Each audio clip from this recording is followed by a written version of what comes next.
ಕಾಣುವುದಿಲ್ಲ ಲಿಂಗಾಕಾರದಲ್ಲಿ ಕಾಣುತ್ತಾ ಉಂಟು. ನೀನು ಪೇರಳೆ ಹಣ್ಣನ್ನು ನೋಡಿದ್ಯಾ? ನೋಡಿದ್ದೇನೆ. ಹೇಗುಂಟದು? ಹೇಗುಂಟು? ನೇರಳೆಯನ್ನು ನೋಡಿದ್ಯಾ? ನೋಡಿದ್ದೇನೆ. ಹೇಗುಂಟು? ಲಿಂಗಾಕಾರದಲ್ಲಿ ಉಂಟಾ ಇಲ್ವಾ? ಪಾಣಿಪೀಠ ಇಲ್ಲ ಅಲ್ಲ, ಈ ಲಿಂಗಕ್ಕೆ ಪಾಣಿಪೀಠ ಇಲ್ಲದಿದ್ರೆ ಪೂಜೆ ಇಲ್ಲ ಅಲ್ಲ. ಈ ಪಾಣಿಪೀಠ ಎನ್ನುವುದು ಲಿಂಗದಲ್ಲಿ ಮೊದಲು ಬಂದದ್ದಲ್ಲ, ಮತ್ತೆ ಅದು ಮತ್ತೆ ಇರುವುದು. ಲಿಂಗ ಎನ್ನುವುದು ಪ್ರಧಾನ. ಪಾಣಿಪೀಠ ಇರುವುದು ಯಾಕೆ? ಲಿಂಗಕ್ಕ ಅಥವಾ ಪಾಣಿಪೀಠಕ್ಕಾಗಿ ಲಿಂಗವ ಅಸ್ತಿತ್ವಕ್ಕೆ. ಸರಿ, ಈಗ ಪೂಜೆ ಪಾಣಿಪೀಠಕ್ಕ ಲಿಂಗಕ್ಕ? ಲಿಂಗಕ್ಕೆ. ಸರಿ, ಹಾಗೆ ಪಾಣಿಪೀಠ ಯಾರು? ಅಲ್ಲ, ಪಾಣಿಪೀಠ ಶಿವನಲ್ಲ. ಯಾರು? ಅಲ್ಲ, ಅದು ವಿಷ್ಣುವಿನ ಅಂಶ. ಸರಿ, ಪೂಜೆ ಆಗುದು ಲಿಂಗಕ್ಕೆ, ಪಾಣಿಪೀಠಕ್ಕಲ್ಲ. ಈಗ ಲಿಂಗ ಒಂದು ನಿಲ್ಲಬೇಕು ಎನ್ನುವ ಕಾರಣಕ್ಕಾಗಿ ಒಂದು ಪಾಣಿಪೀಠವನ್ನು ಇಟ್ಟದ್ದು ಅಷ್ಟೇ ಹೊರತು ಬೇರೆ ಏನಲ್ಲ. ಈಗ ಪಾಣಿಪೀಠವೇ ಆಗಬೇಕಂತಿಲ್ಲ ಅಂತ ಈಗ ಮರಳಿನ ಲಿಂಗವನ್ನು ಮಾಡುದು, ಮುಖ್ಯವಾಗಿ ಪೂಜೆಯನ್ನು ಮಾಡುದು. ಪ್ರತಿಫಲ ಸಿಗ್ತದಾ ಇಲ್ವಾ? ಸಿಕ್ಕಿತು. ಶಾಸ್ತ್ರದಲ್ಲಿ ಮಾತುಂಟು, ಶಾಸ್ತ್ರದಲ್ಲಿ ಅದು ವೇದದಲ್ಲಿ ಇರುವುದು. ಮರಳಿನ ಲಿಂಗವನ್ನು ಮಾಡಿ ಒಬ್ಬ ಬ್ರಾಹ್ಮಣನಾದ ಪೂಜೆ ಮಾಡದೆ ಉಳಿದ ಎಂದಿದ್ರೆ ಆತನಿಗೆ ವಿಶೇಷವಾಗಿರುವಂತಹ ನರಕದಲ್ಲಿ ಒಂದಾಗಿರುವ ರೌರವ ನರಕ ಎನ್ನುವುದು ಪ್ರಾಪ್ತಿ ಆಗ್ತದೆ ಎಂಬುದಾಗಿ ಅಲ್ವಾ?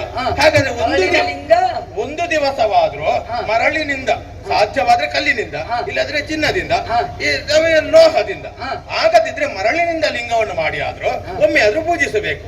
ಇಲ್ಲದಿದ್ರೆ ಅವನಿಗೆ ನರಕ ಒಂದು ದಿವಸಕ್ಕಾದ್ರೂ ಸಿಗ್ತದೆ ಮಾಡದೇ ಇದ್ರೆ. ಹಾಗೆ ಅದು ಶಿವನ ವಿಶೇಷವಾಗಿರುವಂತಹ ಗುಣ. ಹಾಗಾಗಿ ನೀನು ಅಂಬರವನ್ನು ಒಮ್ಮೆ ನೋಡು, ಆಕಾಶವನ್ನು ದಿಕ್ಕಿನಿಂದ ದಿಕ್ಕಿಗೆ ಬಾಗಿ ಮೇಲೆ ಎತ್ತರವಾಗಿ ನಿನಗೆ ಕಾಣ್ತದೆ ಇಲ್ವಾ? ಕಣ್ಣು ಸರಿ ಇದ್ರೆ ಕಾಣ್ತದೆ. ಅದರ ಅರ್ಥ ಏನು? ಅದು ಶಿವನ ಲಿಂಗಾಕಾರದಲ್ಲಿ ಉಂಟು ಎಂಬುದಾಗಿ. ಹಾಗಾಗಿ ಈ ಉರಿತಿರುವಂತಹ ಬೆಂಕಿನ ಒಂದು ಶಬ್ದ ಬರ್ತದೆ. ಏನದು? ಶಿವ ಶಿವ ಶಿವ ಶಿವ ಶಿವ ಶಿವ ಅಲ್ವಾ? ಶಿವೋಹಂ. ಅದನ್ನು ಬಿಟ್ಟ ಬೇರೆ ಶಬ್ದ ಕೇಳುವುದಿಲ್ಲ.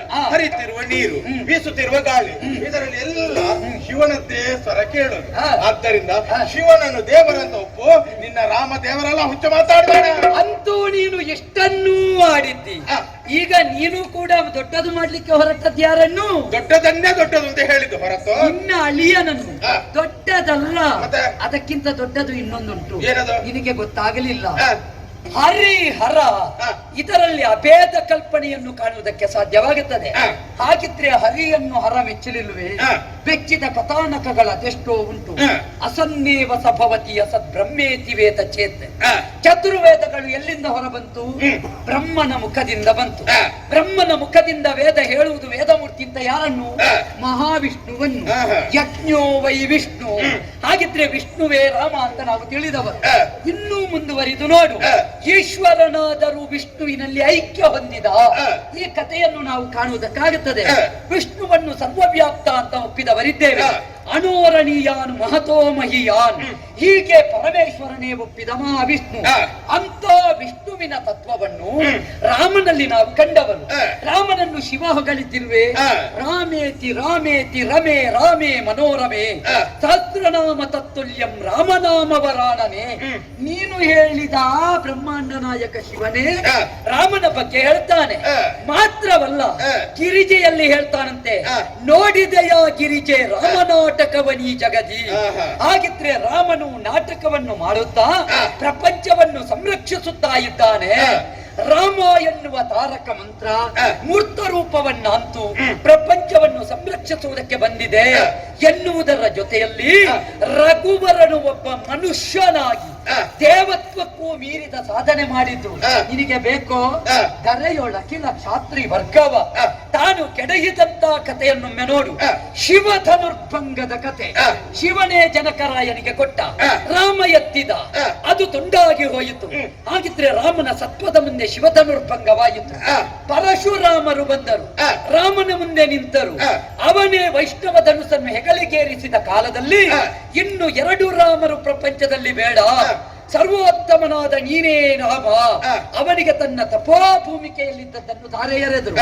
ಅಂತ ಅದ್ಭುತವಾದ ಸಾಧನೆಯನ್ನು ಮಾಡಿ ವಾಲಿ ನಿಗ್ರಹಣದಂತಹ ಕೃತ್ಯವನ್ನೆಸಗಿ ಕಬಂಧ ವಿರಾದ ಮುಖ್ಯರಿಗೆ ಮುಕ್ತಿಯನ್ನು ಕೊಟ್ಟು ಶಿಲೆಯಾಗಿದ್ದ ಅಹಲ್ಯರನ್ನೇ ಬದುಕಿನ ಶಿಲ್ಪವಾಗಿಸಿ, ಮಾತ್ರವಲ್ಲ ಶಬರಿಗೆ ಜಟಾಯುವಿಗೆ ಮುಕ್ತಿಯ ಪಥವನ್ನು ಮಾನುಷೀಯ ಪ್ರವೃತ್ತಿಯಿಂದ ಕಾಣಿಸಿದ ರಾಮನು ಪ್ರಪಂಚದಲ್ಲಿ ದೇವ ಅಂತ ಶಿವ ಒಪ್ಪಿದ್ದಾನೆ. ಶಿವನ ಮಾವನಾಗಿ ನಿನ್ನ ಭಾವ ಯಾಕೆ ಬದಲಾಗುವುದಿಲ್ಲ ವೀರಮಣಿ?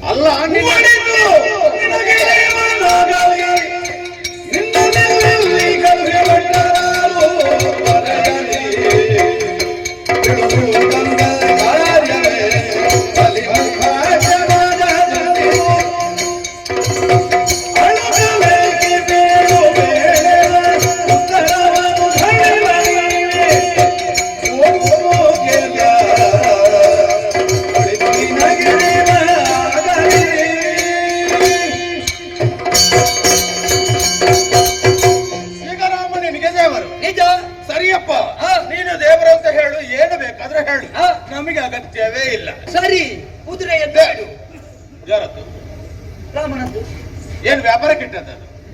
ಯಾಕೆ ಕಟ್ಟಿದ್ದು ನಾವು. ನೀನು ತಕೊಂಡಿದ್ಯಾ?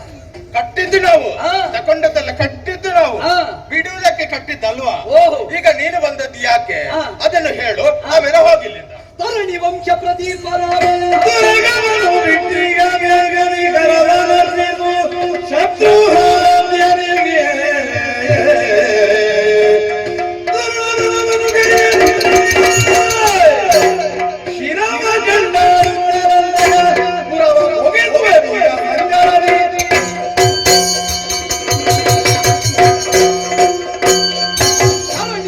ಪ್ರದೀಪ ರಾಮನ ತುರಗವನ್ನು ಕಟ್ಟಿದ್ದಿ.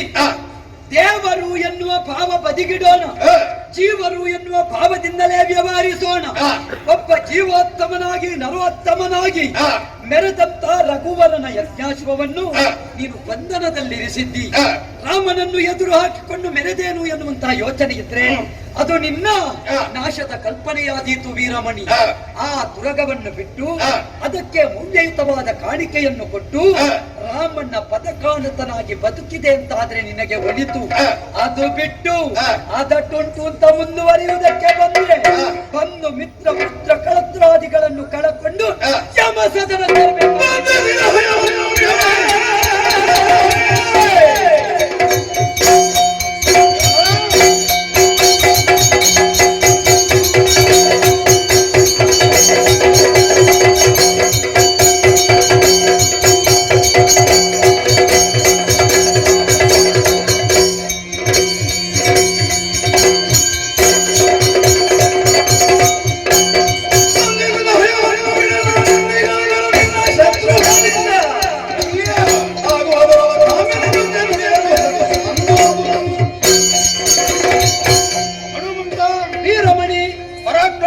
ನಿಮಗೆ ಮಾತ್ರ ಇರುವುದಲ್ಲ, ನಮ್ಮಲ್ಲಿ ಒಯ್ಯದೆ ಅದು ತೋರಿಸುವುದಕ್ಕೆ ವೇದಿಕೆ ಸಿದ್ಧವಾಗಿದೆ.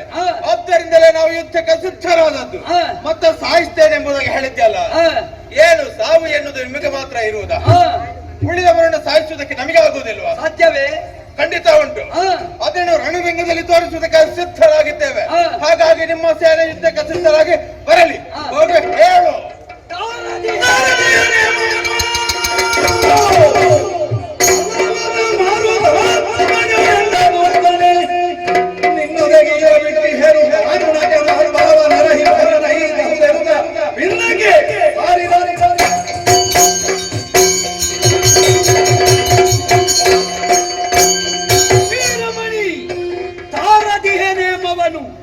ಶತ್ರುಘ್ನ ದೇವರು ಸಂಧಾನ ಮಾಡು, ಶಿವಭಕ್ತನಿದ್ದಾನೆ.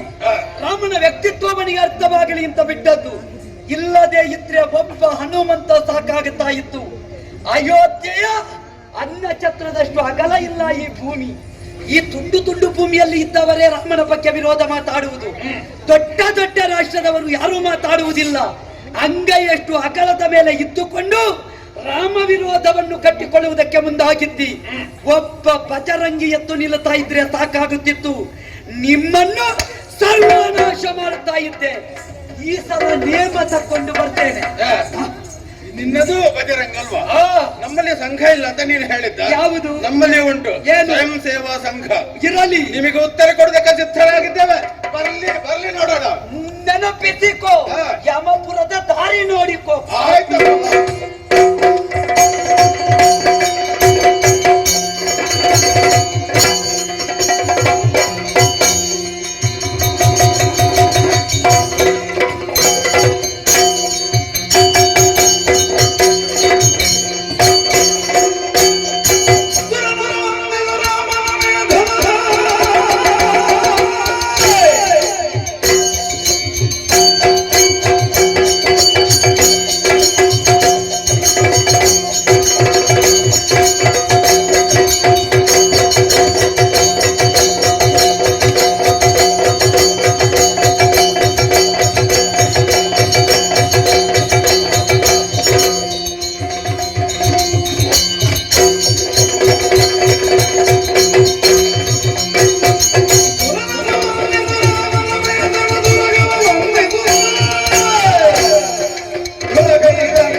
ಹಾಕಿದ್ಯಲ್ಲ ಒಳ್ಳೆ ಮಾದಿನ ಬಿಟ್ಟು ಕೊಟ್ಟಾಳೆ ಸಾರಿ ಇಲ್ಲಾದ್ರೆ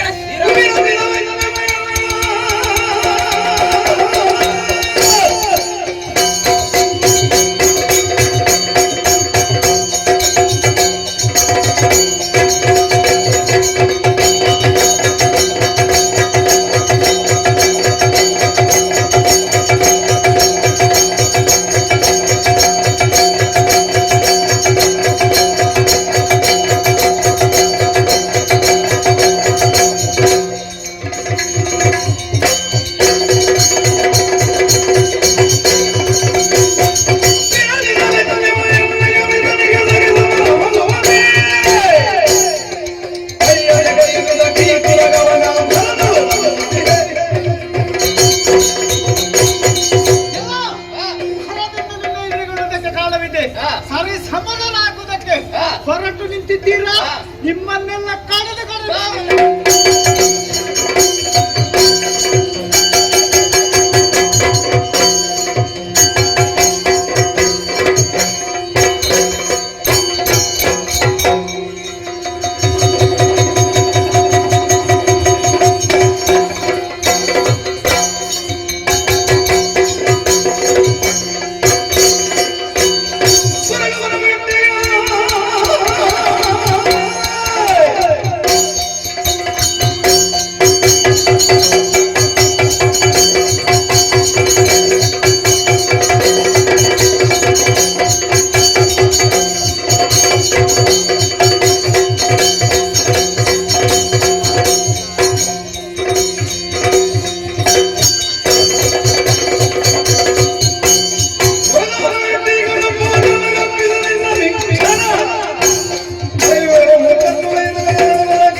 ತಿಲಕವನ್ನು ಬಿಡಿಸಿ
ನಿನ್ನ ಮುಂದೆ ನಿಂತವ ಬಡನೃಪಾಲ ಎನ್ನುವ ಭಾವನೆ ನಿನಗೆ ಬೇಡವೇ ಬೇಡ.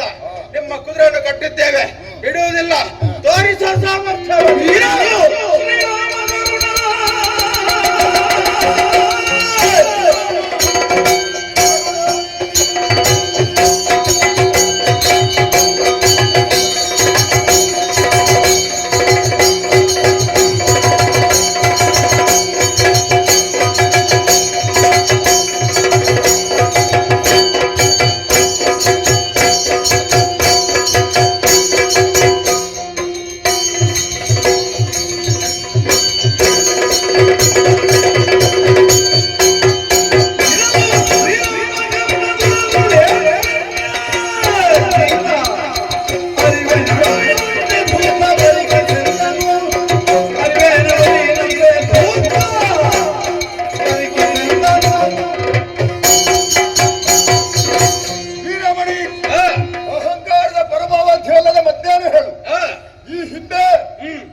ಯುದ್ಧಕ್ಕಾಗಿ ಮುಂದಾಗಿದ್ದಾರೆ.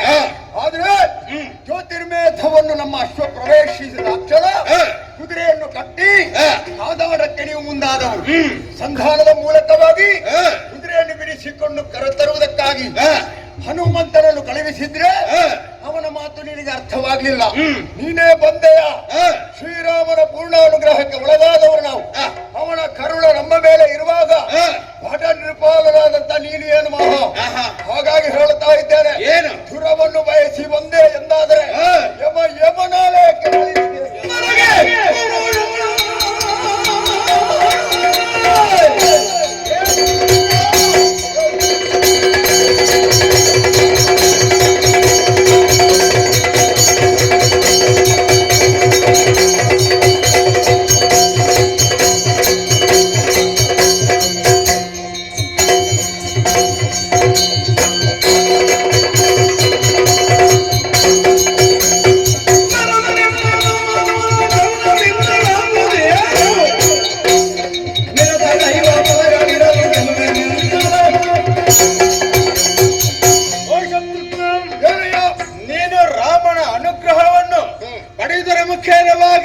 ಹಿಂದೆ ಯುದ್ಧದಲ್ಲಿ ಜೇವಣು ಪಡೆದಿದ್ದೇನೆ ಎನ್ನುವ ಭಾವವನ್ನು ಹೊಂದಿದ್ದು ಹಿಂದಿನವರು ನಿನಗೆ ಕಪ್ಪವನ್ನು ಕೊಟ್ಟಿರಬಹುದು. ಹಾಗಂತಾರೆ ಅವರಂತೆ ನಾನು ದುರ್ಬಲನಲ್ಲವೇ ಅಲ್ಲ, ಶಿವಾನುಗ್ರಹಕ್ಕೆ ಸತ್ಪಾತ್ರನಾಗಿದ್ದೇನೆ. ಆದ್ದರಿಂದ ಶಿವನ ಒಲಮೆಯಿಂದ ನಾನು ಗೆದ್ದೇನೆನ್ನುವಂತ ಧೈರ್ಯ ನನಗಂಟು. ಯುದ್ಧದಲ್ಲಿ ನನ್ನ ಸಾಮರ್ಥ್ಯ ಏನೆಂಬುದನ್ನು ತೋರಿಸ್ತೇನೆ.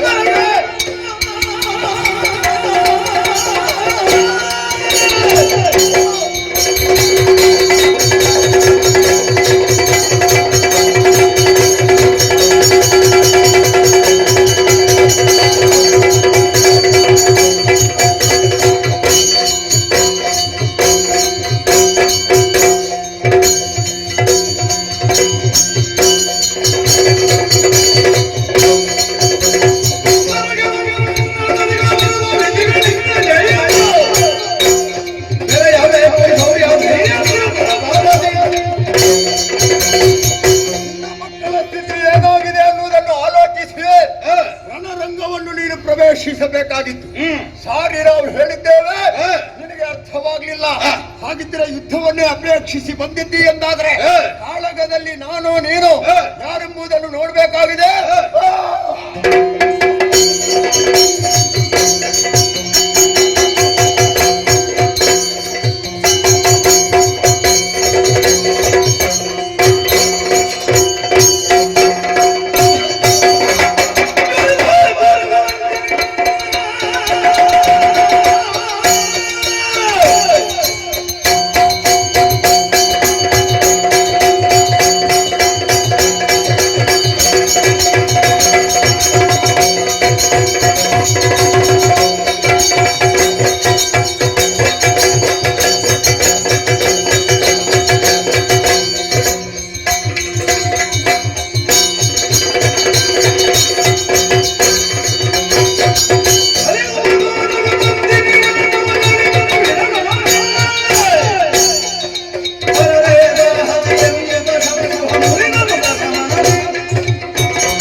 ನಿರ್ಮಾಣವಾಗುತ್ತಾ ಉಂಟು. ಹಾಗಾಗಿ ಇದೇ ರೀತಿ ಮುಂದುವರಿತು ಎಂದಿದ್ದರೆ ನನ್ನ ಮಕ್ಕಳು ಸುತ್ತ ಹಾಗೆ ನಾನು ಕೂಡ ಸಾಯಬೇಕಾಗ್ತದೆ. ಆದ್ದರಿಂದ ಇನ್ನು ಮುಂದೆ ಹಾಗಲ್ಲ, ನಮ್ಮಲ್ಲಿ ಅಮೂಲ್ಯವಾಗಿ ಸಂಪಾದಿಸಿಕೊಂಡು ಬಂದಿರುವಂತಹ ವಿಶೇಷವಾಗಿರುವ ಅಸ್ತ್ರ ಅದು ಕಪರ್ತಿನಿ ಶಾಲ, ಅದನ್ನೇ ಪ್ರಯೋಗಿಸಬೇಕು.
ಅಗ್ನಿ ತತ್ವವಾದಂತಹ ಅಸ್ತ್ರವನ್ನು ಪ್ರಯೋಗಿ.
ಪರಮ ಪಾವನವಾದ ಕೈಲಾಸ ಲೋಕ ರಜತಗಿರಿ, ಆದ್ದರಿಂದಲೇ ಇದು ನವಗಿರಿ.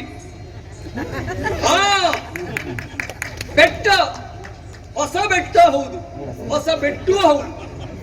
ಚಿತ್ತ ಸೆಳೆಯುವ ರಜತಗಿರಿಯಲ್ಲಿ ಕೃತ್ತಿವಾಸನಾದ ಮಹೇಶ್ವರಿಯೊಂದಿಗಿದ್ದಾನೆ ಎಂಬುದು ಲೋಕ ತಿಳಿದ ವಿಚಾರ.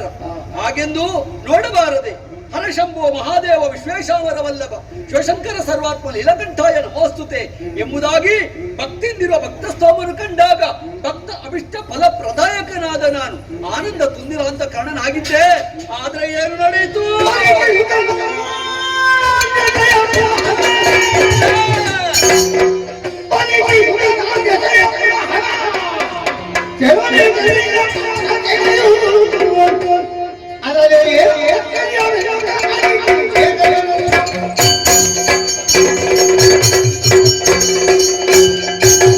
ನಡೆಯುತ್ತಿರುವುದು ರಾಮಾಶ್ವಮೇಧ.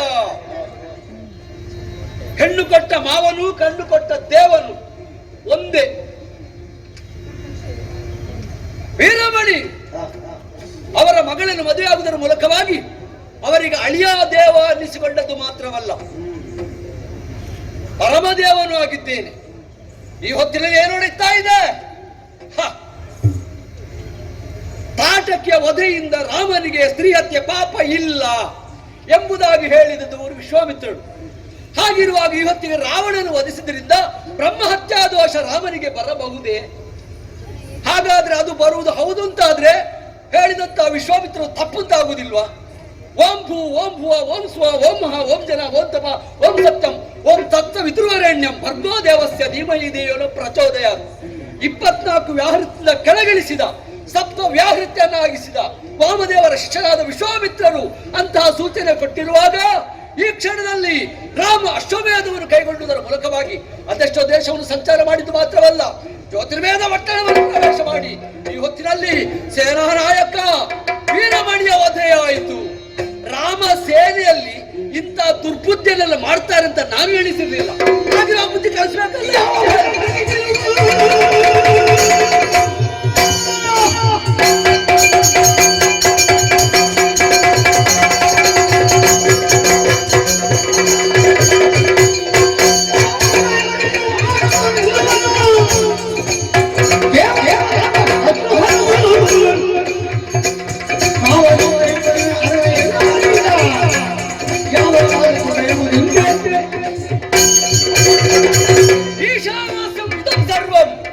ಎಂಬುದು ಲೋಕ ತಿಳಿದಿರುವಾಗ ಈ ಹೊತ್ತಿನಲ್ಲಿ ರಾಮ ಸೇನೆಯವರಿಗೆ ಮನವರಿಕೆ ಆಗಬೇಕು ಅಂತಾದ್ರೆ ಬುದ್ಧಿ ಕಲಿಸಬೇಕು.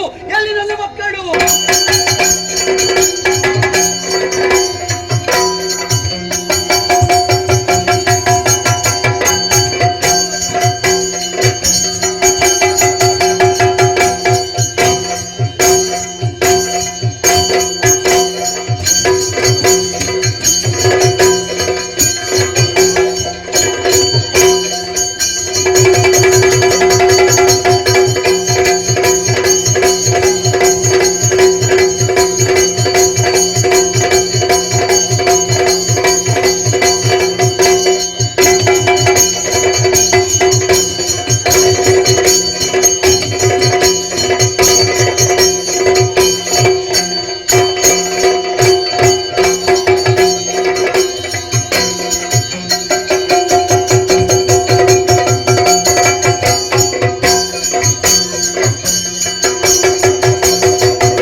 ಶರವನ್ನು ಭಾಗಿಸಿದ್ದೇವೆ. ಶುಭವಾಗಲಪ್ಪ.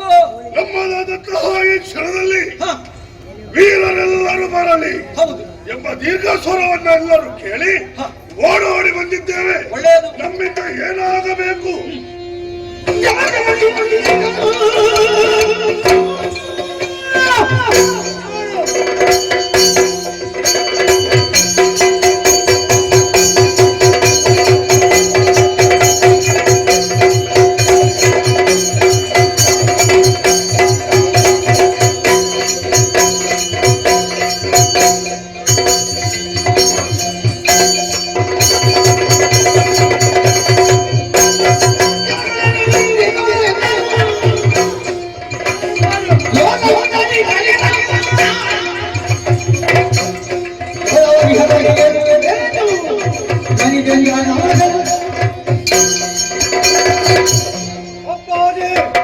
ಹೊಂದಿಸಿಕೊಂಡಿದ್ದೇವೆ. ಶುಭವಾಗಲಿ. ದೀರ್ಘವಾದ ತುರಿಯಿಂದ ಮಕ್ಕಳೇ ಇತ್ತ ಬನ್ನಿ ಎಂಬಂತಹ ದೀರ್ಘವಾದ ಕರೆ. ಹೌದು. ಯಾಕೆ ಏನಾಯಿತು? ಅನಿರೀಕ್ಷಿತವಾದ ಕರೆ ಏನು?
ಕೈಲಾಸ ಲೋಕದಲ್ಲಿದ್ದು ಈ ಪರಶಿವನಿಗೆ ಅಪಮಾನವಾಗುತ್ತ ಪ್ರಸಂಗ ಒದಗಿ ಬಂದಿದೆ.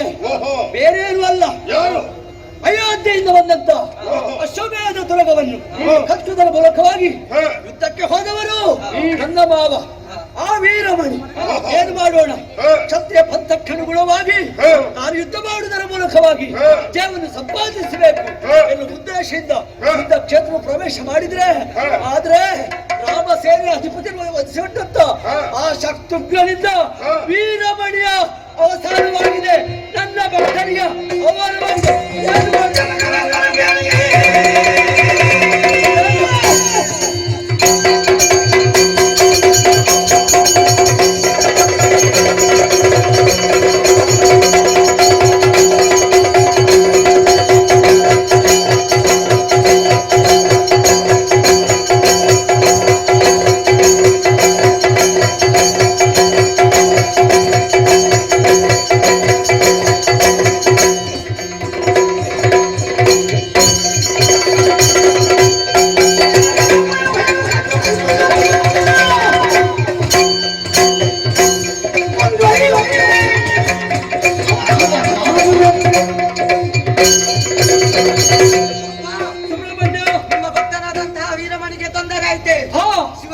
ಶಿವಪುರದ ನಾನು ತೋರಿಕೆ ಬಿಡ್ತೀನಿ.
ಕುಮಾರಸ್ವಾಮಿ ಬಂದಿದ್ದೇನೆ, ಜಾಗ್ರತೆ. ಕುಮಾರಸ್ವಾಮಿ, ನೀವು ಎಲ್ಲಿ ಸ್ವಾಮಿ ಆಗಬೇಕು?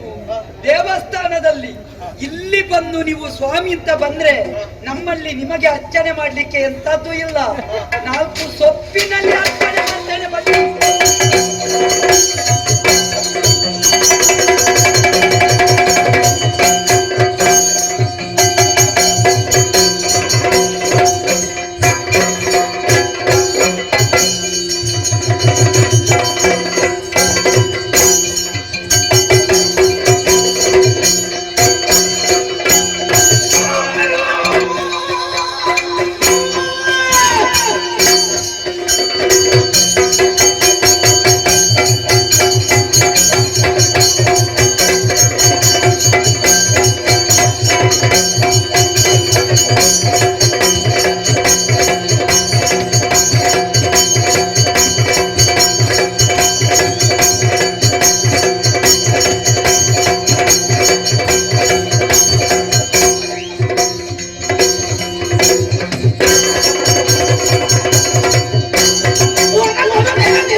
ಗಜಮುಖನೇ ಗಣಪತಿಯೇ ನಿನಗೆ ವಂದನೆ, ನಂಬಿದವರ ಪಾಲಿಕ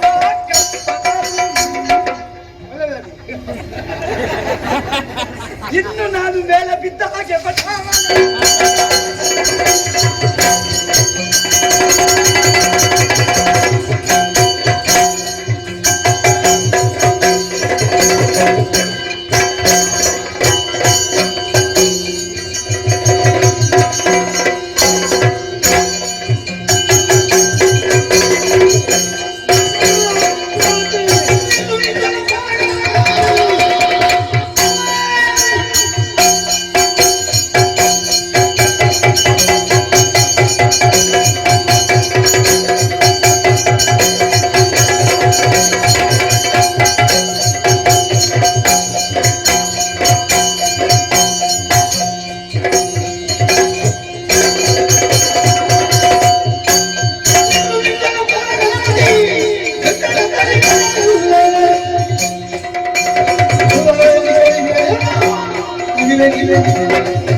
ನಮ್ಮ ತಾತನ ಮರಣಕ್ಕೆ ಕಾರಣವಾಗಿದೆ. ನಿನಗೂ ಮರಣ ಸಂಭವಿಸುವುದಕ್ಕೆ ಈಗ ಸಮಯ ನಿಗದಿಯಾಗಿದೆ. ಕಾಲಭೈರವ ಸ್ವಾಮಿ, ಹೌದು, ವೀರಮಣಿಯನ ಅಳಿವಾಯಿತು ಎನ್ನುವ ಕಾರಣಕ್ಕೆ ಮಾಡ್ತಿದ್ದೀರಿ. ಹೌದು, ಈ ಸಲ ನಿಮಗೆ ಬಲಿ ಸೇವೆ ನಾನು ಮಾಡ್ತೇನೆ.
ವೀರಭದ್ರ ಸ್ವಾಮಿ, ಮರದಿಂದ ಮರಕ್ಕೆ ಹಾರುವ ಕಪಿಗಳೆಲ್ಲವನ್ನ ಗಮನಿಸಿದ್ದೇನೆ.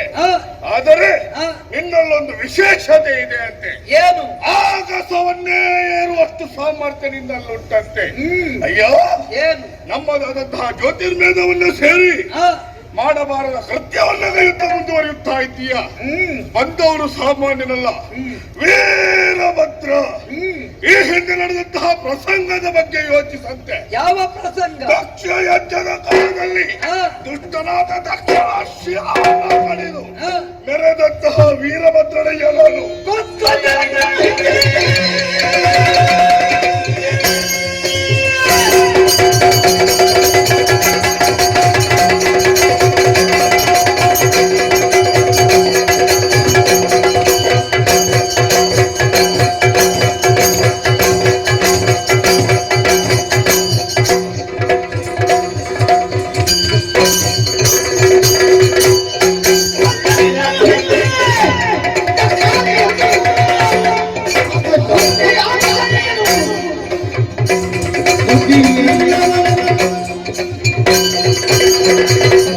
ವೀರಭದ್ರ ಸ್ವಾಮಿ, ಏನಯ್ಯೋ?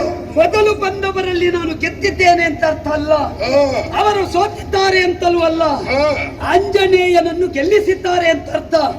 ನಮಗೆ ದೇವರಿಗೆ ಹೊಡೆಯಲಿಕ್ಕೆ ಮನಸ್ಸು ಬರುವುದಿಲ್ಲ, ದೇವರೇ ಹೊಡೆಸಿಕೊಳ್ಳುತ್ತಾರೆ ಅಂತ ಹೇಳುವಾಗ ಅದನ್ನು ಅಪ್ಪಣೆ ಅಂತ ಸ್ವೀಕಾರ ಮಾಡ್ತೇನೆ. ದಕ್ಷಾತ್ವರ ಪ್ರಸಂಗ ಅಲ್ಲ ಇದು, ಇದು ರಾಮಾಶ್ವಮೇಧ. ವೀರಭದ್ರ ಆ ಪ್ರಸಂಗದಲ್ಲಿ ಮೆರೆದಿದ್ದಾನೆ ಅಂತ ಈ ಪ್ರಸಂಗದಲ್ಲಿ ಮೆರೆಯಲಿಕ್ಕೆ ಬಂದ್ರೆ ನಿಮ್ಮದ್ದು ಪೋಷಕ ಪಾತ್ರ ಮಾಡಿ ಕಳಿಸಿ. ಹೇಗೆ?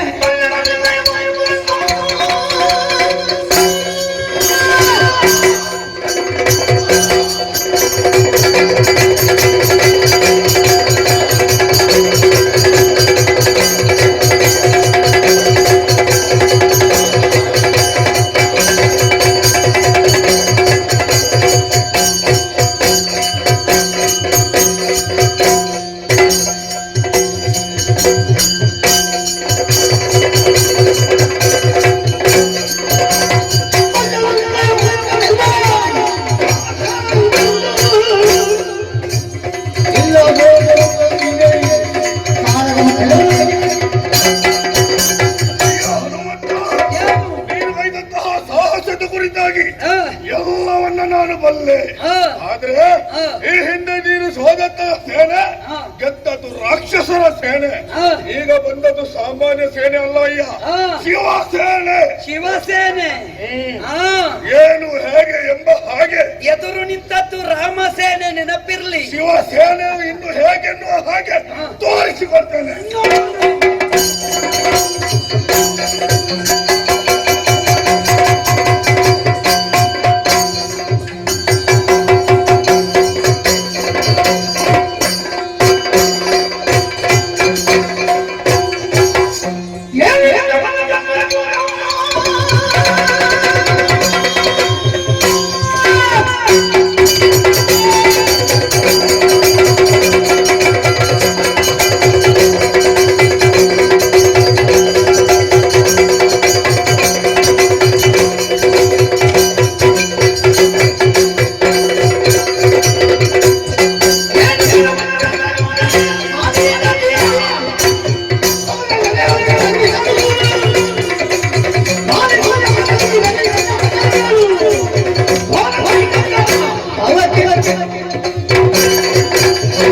ಏನಿದು ವಿಪರ್ಯಾಸ?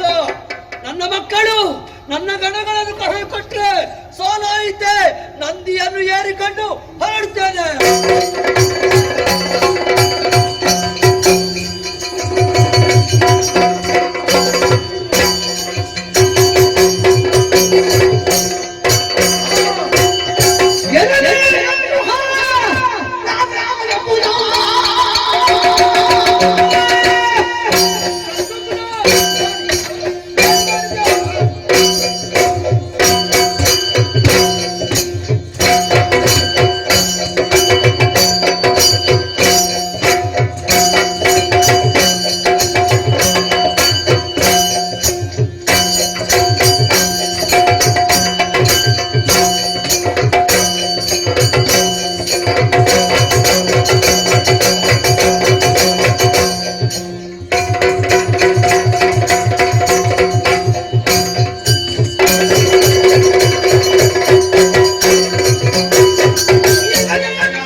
ದೋಷ ಪರಿಹಾರಾರ್ಥವಾಗಿ ಕೈಗೊಂಡ ರಾಮಾಶ್ವಮೇಧದ ನಿಜ. ಹಿಂಬಾಲಕನಾಗಿ ಬಂದವ ನೀನೇ ಅಲ್ಲವೇ? ನಾನೇ ಶತ್ರುಘ್ನ.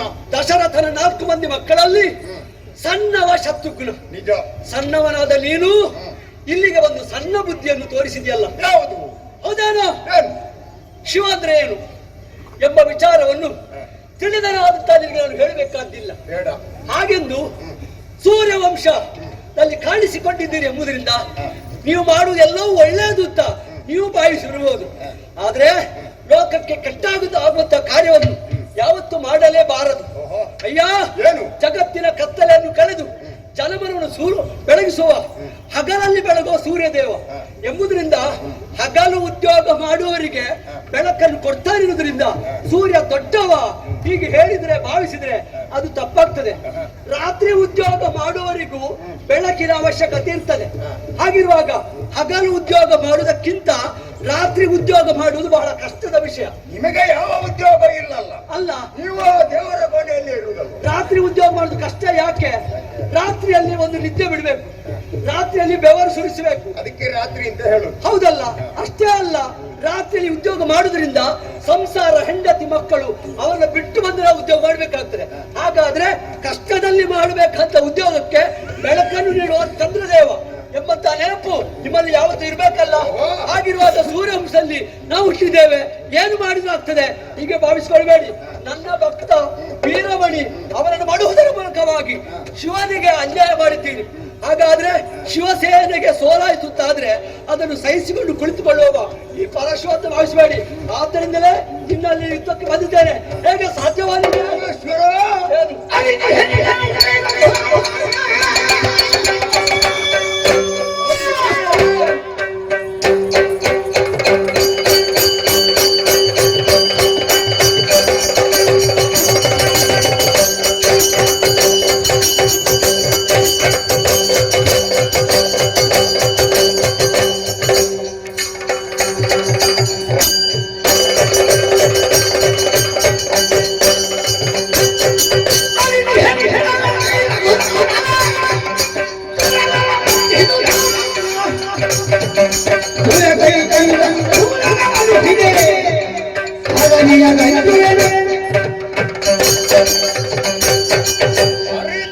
ಎಲ್ಲಾ ವಿಚಾರವನ್ನು ಶ್ರೀರಾಮನ ಅಶ್ವವನ್ನು ಬಂಧಿಸುವುದರ ಮೂಲಕವಾಗಿ ವೀರಮಣಿ ಅಣಿದು ಹೋದ. ಅವ ಬಂಧಿಸಿದ್ದು ತಪ್ಪು ಅಂತ ಹೇಳುವ ಹಾಗಿಲ್ಲ. ಯಾಕೆ? ಬಲುವುಳ್ಳವರು ಕತ್ತಿ ಕಾದುವುದು ಲೇಖನ ಹಾಗೆ ಅಲ್ವಾ? ಹಾಗಾದ್ರೆ ಬಲುಹಿದ್ದರು ಕತ್ತಲೆ ಬೇಕಲ್ಲ ಎಂಬುದನ್ನು ಕತ್ತಿದ್ದಾನೆ, ಬಲು ತೋರಿದ್ದಾನೆ, ನೀನು ಕಂದದ್ದಲ್ವಾ? ಲೋಕಮುಖದವರೆಲ್ಲ ಶ್ರೀರಾಮನ ಯೋಗ್ಯತೆಯನ್ನು ಅರಿತು ಆ ಯಾಗಕ್ಕೆ ಪ್ರೋತ್ಸಾಹ ಕೊಡುತ್ತಾ ಮುಂದುವರಿತಾ ಇರುವಾಗ ಈ ವೀರಮಣಿಯ ಮನೆಯಲ್ಲಿ ಇದ್ದು ಅವ ಆಗುವುದಿಲ್ಲ ಹೋಗುವುದಿಲ್ಲ ಅಂತ ಹೇಳಿದ್ರೆ ಅದು ಸರಿಯಾಗ್ತದ? ಶಿವನಿಗಿಂತ ಶ್ರೀರಾಮ ದೊಡ್ಡದು ಅಂತ ನೀವು ಹೇಳ್ತೀರಿ ಅಂತ ಆದ್ರೆ ಅದನ್ನು ಒಪ್ಪೋನೆ ಅವನು. ಈಗ ರಾಮನಿಗೂ ನಿನಗೂ ಭೇದ ಉಂಟಾ? ಖಂಡಿತ ಇಲ್ಲ. ಇಲ್ಲ. ಹಾಗೆಂದು ಈ ಲೋಕದಲ್ಲಿ ಮೊದಲಿಗೆ ಕಾಣಿಸಿಕೊಂಡವ ಶಿವ, ಆಮೇಲೆ ಬಂದದ್ದು ರಾಮ. ಹಾಗಿರುವಾಗ ರಾಮನಿಗಿಂತ ದೊಡ್ಡವ ಶಿವ ಅಂತ ಹೇಳ್ತಾನೆ ಅಂತಾದ್ರೆ ಅದನ್ನು ಅವನ ನಂಬ್ಯಾನೆ. ಈಗ ಕಾಳಗ ಪ್ರಾರಂಭ ಆಗುವುದಕ್ಕಿಂತ ಮುಂಚಿತವಾಗಿ ನೀನೀಗ ಕೈಲಾಸಗಿರಿಯಲ್ಲಿ ಇದ್ದದ್ದ ಅಲ್ಲ ವೀರಮಣಿಯ ಮನೆಯೊಳಗಿದ್ದದ್ದ? ನಾನು ಪೂರ್ವ, ಪಶ್ಚಿಮ, ದಕ್ಷಿಣ, ಉತ್ತರ, ನೈಋತ್ಯ, ಆಗ್ನೇಯ, ಈಶಾನ್ಯ, ವಾಯುವ್ಯ, ಮೇಲೆ ಕೆಳಗೆ 10 ದಿಕ್ಕುಗಳಿಂದ ಇರುವವ ಎನ್ನುವುದರಿಂದ ದಿಕ್ಕೇ ನನಗೆ ಅಂಬರ. ಆದ್ರಿಂದ ನಾನು ದಿಗಂಬರ. ನಾನು ಎಲ್ಲಿಯೂ ಇದ್ದೇನೆ, ಮನೆಯೊಳಗಿದ್ದದ್ದು ಹೌದಲ್ವಾ? ಅಲ್ಲಿಯೂ ಇದ್ದೇನೆ, ಕೈಲಾಸವಿದ್ದೇನೆ. ಈಗ ಹಾಗೆ ಹೇಳಬೇಕು ನೀನು.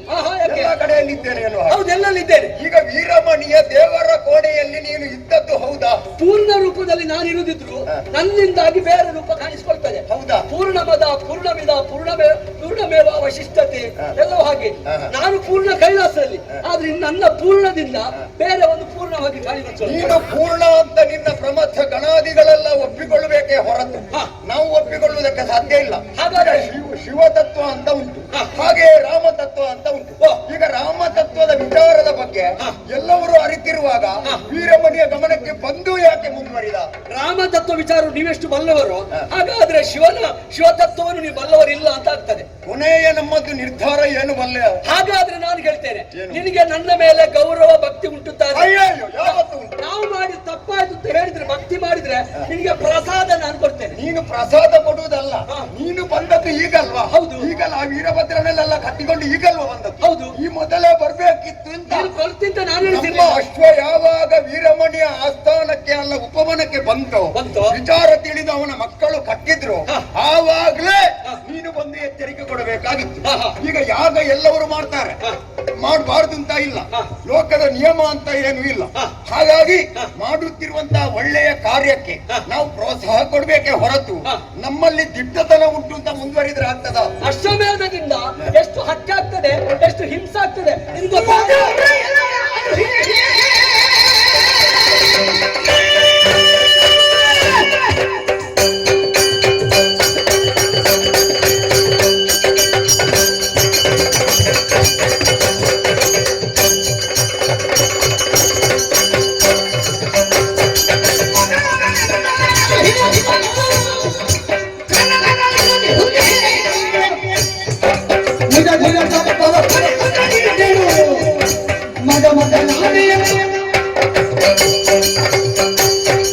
ಅಯ್ಯೋ ಶತ್ರುಘ್ನ, ರಾಮಸೇನೆ ಹಿಂಬಾಲಕನಾಗಿ ಬಂದದ್ದಿರಬಹುದು. ಅಣ್ಣನ ಮಾತು ವೇದವಾಕ್ಯ ಎಂಬುದಾಗಿ ಭಾವಿಸಿ ಕಾರ್ಯ ತತ್ಪರನಾಗಬಹುದು. ಆದರೆ ಮಾಡುವಂತಹ ಕಾರ್ಯ ಒಳ್ಳೆದೋ ಕೆಟ್ಟದೋ ಈಗಲೂ ಯೋಚಿಸಬೇಕು. ಅಶ್ವಮೇಧ ಬ್ರಹ್ಮ ಹತ್ಯೆ ದೋಷ ಅಲ್ವಾ?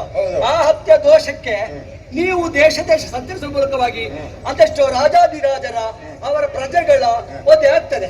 ಹಾಗಿರುವಾಗ ಹೆಂಡತಿಗೆ ಗಂಡ ಇಲ್ಲ, ಮಕ್ಕಳಿಗೆ ಅಪ್ಪ ಇಲ್ಲ ಎನ್ನುವುದಾಗಿ ಸ್ಥಿತಿ ಆಗ್ತದೆ. ಹಾಗಿರುವಾಗ ಅಂತ ಸ್ಥಿತಿಗೆ ಆ ಬೇಸರಕ್ಕೆ, ಆ ದುಃಖಕ್ಕೆ ಕಾರಣ ರಾಮ ಆಗುದಿಲ್ವಾ?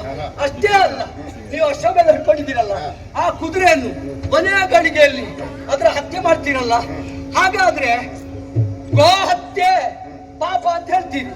ಹಾಗೆ ಅಂತ ದೇವರನ್ನು ಎಳ್ಕೊಂಡು ಹೋಗುದು ತಪ್ಪು ಅಂತ ಹೇಳ್ತೀರಿ. ದೇವರನ್ನು ಎಳ್ಕೊಂಡು ಹೋದ್ರೆ ಅದನ್ನು ಖಂಡಿಸಿ ಹೇಗಾದ್ರೂ ವಶಪಡಿಸಿ ಹೋಗ್ತೀರಿ. ಹಾಗಿರುವಾಗ ಇಂಥ ಕುದುರೆಯನ್ನು ಹತ್ಯೆ ಮಾಡುವುದರಿಂದ ದೋಷ ಬರುವುದಿಲ್ವಾ? ಇಲ್ಲ, ಯಾಕಿಲ್ಲ? ಬರುವುದಿಲ್ಲ.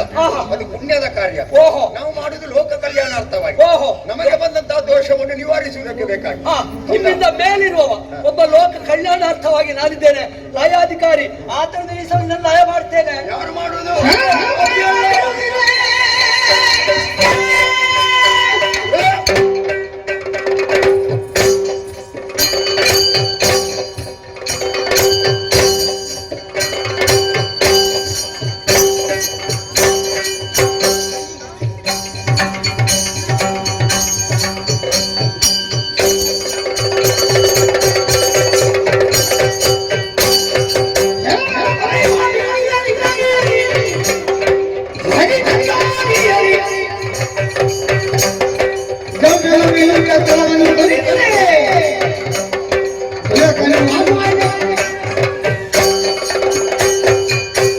ವಿಚಾರವನ್ನು ಅರಿತು ಸ್ಪಷ್ಟತೆ ಏನು ಅನ್ನುವುದನ್ನು ತಿಳಿಯದೆ ದುರಕ್ಕೆ ಅಣಿಯಾಗಿದ್ದೀರಿ ಎಂದಾದ್ರೆ ಪರಮೇಶ್ವರ ನೀನೇನು ಮಹಾ, ಯಾರು ಬಂದರೂ ಬಿಡುವಂತ ಪ್ರಮೇಯವೇ ಇಲ್ಲ.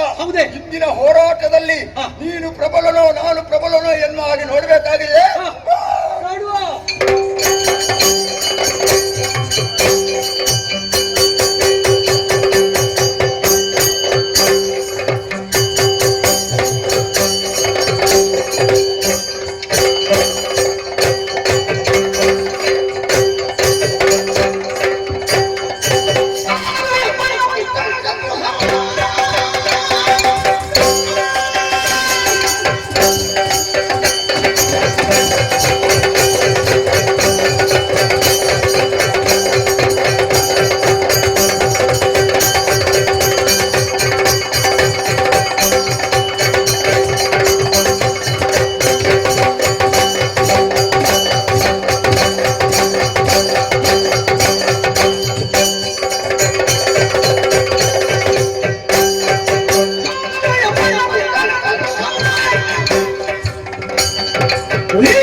ಮೆರೆಯುತ್ತಿದ್ದ ಕಾಲದಲ್ಲಿ ಬಂದದ್ದು ಶಿವಸೇನೆ ಹಿಮ್ಮೆಟ್ಟುತ್ತಾ ಇದ್ದೆ.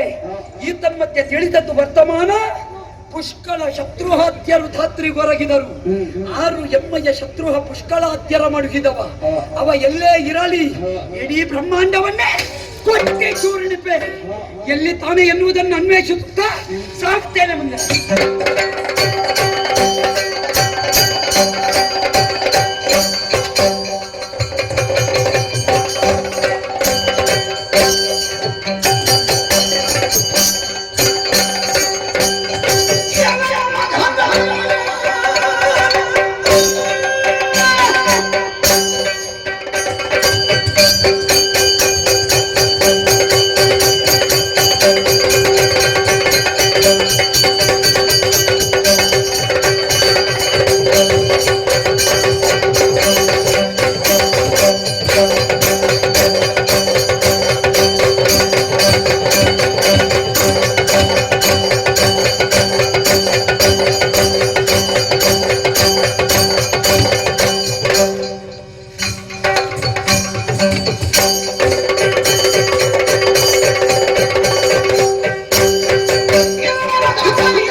ವೃಷಭಾರೂಢನಾಗಿ ಧರ್ಮಮೂರ್ತಿಯಾಗಿ ಜ್ಞಾನೇಶ್ವರನಾಗಿ ಬರ್ತಾ ಇದ್ರೆ ಇನ್ನ ಮೇಲೆ ಅಪಾರ ಗೌರವ ನಮಗೆ ಇತ್ತು. ಆದ್ರೆ ಬಂದೇನು ಮಾಡಿದೆ? ಸಾಕೇತದ ಪ್ರತಿನಿಧಿಯಾಗಿ ಬಂದ ಶತ್ರುಹಾತ್ಯರ ಮಡುಗಿದೆ. ಹೌದು, ದೇವರಾಗಿ ಬರ್ತಾ ಇದ್ರೆ ಹಿಂದೆ ನಿನ್ನ ಜ್ಯೋತಿರ್ಲಿಂಗ ಮಾಡಿ ಪೂಜೆ ಮಾಡಿದ್ದೆ. ಹನುಮತ್ ಜ್ಯೋತಿರ್ಲಿಂಗ ಈಗಲೂ ಹೋಗು ರಾಮೇಶ್ವರದ ಒಂದು ಮೂಲೆಯಲ್ಲಿ ಉಂಟು. ಅಂತಹದ್ದರಲ್ಲಿ ಅಂತಹ ದೇವನೇ ಇಂದು ಪಕ್ಷ ವಹಿಸಿ ಬಂದೆಯ. ನಿನಗೆ ಪಕ್ಷಪಾತ ಉಂಟು, ಮತ್ತೆ ನಮಗೆ ಇಲ್ಲದೆ ಹೋದಿತ. ಆದ್ದರಿಂದಲೇ ಹೇಳ್ತಾ ಇದ್ದೇನೆ, ರಘುವರನಿಗೆ ಈ ತೆರನಾದ ಸ್ಥಿತಿ ಅರ್ಥಾತ್ ಯಜ್ಞಭಂಗ.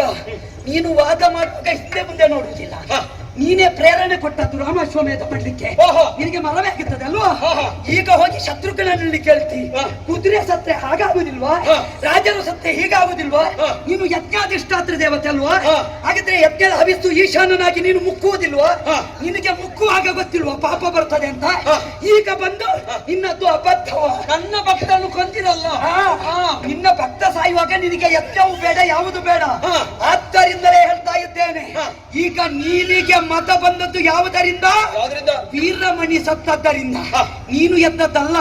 ಬಹುಶಃ ನಿನ್ನ ಹೆಂಡತಿ ಇನ್ನು ಏನು ಕೂತದ್ದು ಸ್ವಲ್ಪ ಗಾಳಿ ಹಾಕಿದಳು ಅಂತ ಕಾಣ್ತದೆ. ಇಕ್ಷುಮತಿ ಅಲ್ಲ, ಮತ್ತೆಂತದ್ದು? ಇಕ್ಷುಮತಿ ಅಲ್ಲ, ಹೆಂಡತಿ ಗಾಳಿ ಹಾಕಿ ಬಂದ ಶಿವನೇ ಈ ಸಲ ನಿನ್ನ ಗಾಳಿ ಪೂರ್ತಿ ತೆಗೆಯುತ್ತೇನೆ.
ಹನುಮಂತ, ಪರಮೇಶ್ವರ, ಆಂಜನೇಯ, ನಿನ್ನ ವಿಶಿಷ್ಟವಾದಂತ ವ್ಯಕ್ತಿತ್ವವನ್ನು ನಾನು ಈ ಮೊದಲೇ ಅರ್ಥೈಸಿಕೊಂಡವ.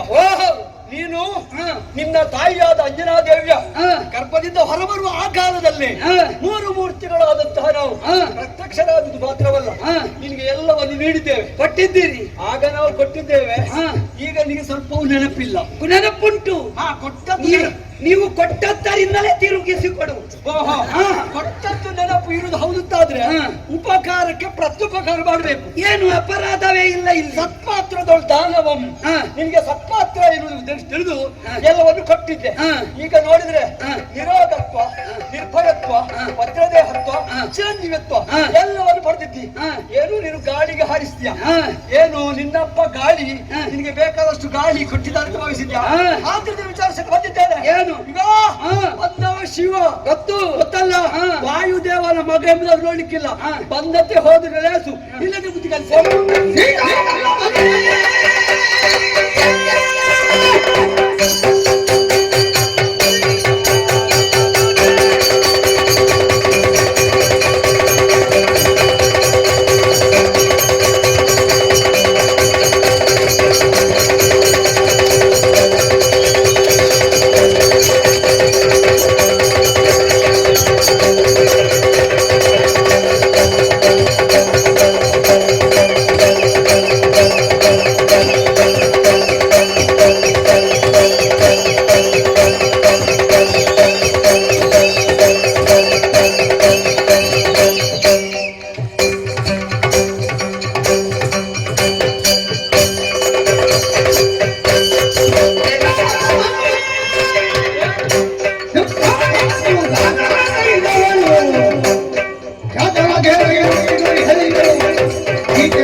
ಗಾತವನಿತ್ತವ ನೀನು ಯಾವತ್ತಿದ್ದರೂ ನಮ್ಮ ಸೇವೆ ರಾಮನಿಗಾಗಿ. ನೀನು ಕೊಡ್ಲಿಲ್ಲ ಅಂತ ಇಲ್ಲ, ನಾನು ಕೇಳಿ ಪಡೆದದ್ದಲ್ಲ. ನಿನಗೂ ಗೊತ್ತಾಯಿತು, ಜಗದ ಸೇವಾ ಸಂಕುಲ ಉಳಿಬೇಕಿದ್ರೆ ವಾಯುದೇವನಿಗೆ ಕೊಡಬೇಕು. ಅವನಿಗೆ ಒಲಿದು ನನಗೆ ಕೊಟ್ಟೆ. ನೀನು ಏನನ್ನು ಕೊಟ್ಟೆ? ಏನು ನೀನು ಕೊಟ್ಟದ್ದು ಪೌರುಷವನ್ನು. ಆದರೆ ನನಗೆ ಬೇಕಾಗಿ ದಾಸನಾಗಿ ಬದುಕು ಅಂತ ಹೇಳಿದ್ದು ಮಹಾವಿಷ್ಣು. ಅವನ ಪ್ರತಿರೂಪನಾಗಿ ಪೃಥ್ವಿಯಲ್ಲಿ ಕಂಡು ಬಂದ ಪೃಥ್ವಿಪತಿ ವಿಷ್ಣು ಶ್ರೀರಾಮ. ಅವನ ಕಿಂಕರನಾಗಿ ಬದುಕು ಕಂಡಿದ್ದೇನೆ. ಕೆಲವು ಯುಗ ಪರ್ಯಂತರ ನಾನು ತಿರುಗುತ್ತಾ ಇರ್ಲಿಲ್ವೋ? ನೀನು ನನಗೆ ಜ್ಞಾನ ಕೊಟ್ಟೆಯಾ? ನೀನು ನಿನ್ನ ಬದಲಾವಣೆ ಮಾಡಿದೆಯಾ? ನನಗೇನು ಸಿಗ್ಲಿಲ್ಲ. ನೀವೆಲ್ಲ ಹಾಗೆ ನೀವು ಕೊಟ್ಟದ್ದನ್ನು ಹಿಡ್ಕೊಂಡು ಸುಮ್ಮನೆ ಇದ್ರೆ ನಿಮ್ಮದು ಸುದ್ದಿ ಇಲ್ಲ. ಇತರರಿಂದ ಒಬ್ಬ ಪ್ರಚಾರಕ್ಕೆ ಬಂದ ಅಂತಾದ್ರೆ ನೀವು ಪ್ರಚಾರ ಮಾಡುವುದು, ಅವನಿಗೆ ಹೆಸರು ಬರ್ತದ್ದು ನಾವು ಕೊಟ್ಟದ್ದಲ್ವ? ಅವತ್ತು ನೀವು ಕೊಟ್ಟದ್ದು ಎಂತದ್ದು ಇಲ್ಲ. ನಿಜವಾಗಿಯೂ ನನ್ನ ಬ್ರಹ್ಮಚರ್ಯ, ನನ್ನಲ್ಲಿದ್ದ ಕುಂಡಲ, ನನ್ನಲ್ಲಿದ್ದ ಜನ್ಮದಾರ, ಇದನ್ನು ಕಂಡು ನನಗೆ ಬದುಕು ಕೊಟ್ಟವ ರಾಮ. ಅಂತಹ ರಾಮನ ತಮ್ಮ ಶತ್ರುಘ್ನನನ್ನು ಘಾತಿಸಿ ಅವನಿಗೆ ನೋವು ಕೊಡುವವ ಪರಶಿವ ಅಲ್ಲ, ಬೇರೆ ಯಾರಾದರೂ ಆಂಜನೇಯನ ದೃಷ್ಟಿಯ ಕಾತ ತಿನ್ಬೇಕು.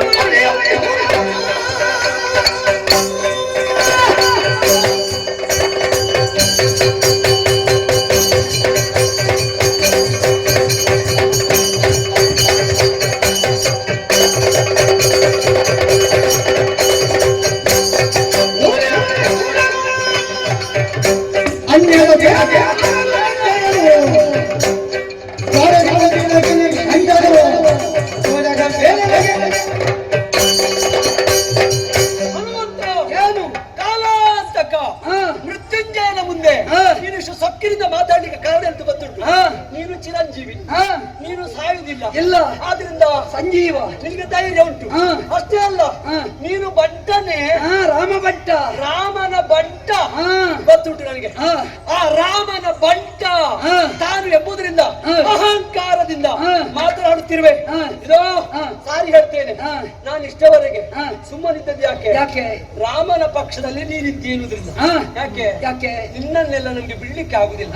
ಯಾಕೆ ಶಿವಾಂಶ ಸಂಭೂತನಾಗಿ ಒಂದೊಮ್ಮೆ ಕಾಣಿಸಿಕೊಂಡವ ನೀನು ಎನ್ನುವಂತ ಆ ಪ್ರೀತಿ ನನ್ನಲ್ಲಿ ಯಾವತ್ತು ಬಿಟ್ಟು ಹೋದದ್ದಿಲ್ಲ. ಈ ಸಲ ಶಿವಸೇನೆ ಮೇಲೆ ಬೀಳ್ಬೇಕಿದ್ರು ರಾಮಸೇನೆಯನ್ನು ಹಿಡ್ಕೊಳ್ಬೇಕು. ಇಲ್ಲದಿದ್ರೆ ಶಿವಸೇನೆ ನಿರ್ಗತಿಯನ್ನೇ ಹೊಂದುತ್ತದೆ.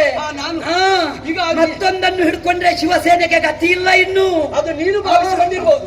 ಆದ್ರೆ ಮೊದಲಿಗೆ ಈ ಲೋಕ ಅಂದ್ರೆ ಏನು? ಈಗ ರಾಮ ಅಂದ್ರೆ ಇರುವುದು, ಅಯೋಧ್ಯೆ ಅಂದ್ರೆ ಬಾವಿಯೊಳಗಿನ ಕಪ್ಪೆಯ ಹಾಗೆ ರಾಮ ಇರುವುದು. ಆದ್ರೆ ಈ ಶಿವ ಹಾಗಿರುವುದಲ್ಲ, ಸಮುದ್ರದಂತೆ ಇರುವವ. ನಿಲ್ಲು, ನಿನ್ನ ಗಿರಿ ಎಲ್ಲಿರುವುದು? ಹೌದು ಹಿಮಾಚಲದ ತಪ್ಪಲಲ್ಲಿ ಹೌದು. ನೀನು ಬಾವಿಯೊಳಗೂ ಇಲ್ಲ ನೀನು ಸಣ್ಣ ಕೂಪದೊಳಗೆ ಇರುವುದು ಮತ್ತೆ ಭರತ ಖಂಡದ ತುತ್ತ ತುಡಿ ಗೌರಿ ಶಂಕರ ಅಲ್ಲಿರುವ ಬೋಳೆ ಶಂಕರ ನೀನು ಅಯೋಧ್ಯೆಯ ಲೆಕ್ಕ ತೆಗೆಯುತ್ತಿ ನಮ್ಗೆ ಇರುವುದು ಲೋಕ ಲೋಕ. ನಿಮ್ಗೆ ಅಯೋಧ್ಯೆ ಇರುವುದು ದೇಶ. ಆದ್ರೆ ಅಯೋಧ್ಯೆ ದೇಶ ಅದಕ್ಕೆ ಬಂದದ್ದು ವೈಕುಂಠ ಲೋಕದವ ಅಯೋಧ್ಯೆಯ ಪಕ್ಷ ವಹಿಸಿಕೊಂಡು ಬಂದ ನಿನ್ನಂತ ಅಯೋಧ್ಯನಿಗೆ ಬುದ್ಧಿ ಕಲಿಸ್ತೇನೆ. ಈ ಸಲ ನಿನ್ನಂತಹವನೇ ಅಯೋಧ್ಯೆಯಲ್ಲಿ ರಾಮ ಮಂದಿರದಲ್ಲಿ ಭಜನೆ ಮಾಡುವ ಹಾಗೆ ಮಾಡ್ತೇನೆ. ಮಂದಿರ ನೋಡಕ್ಕೆ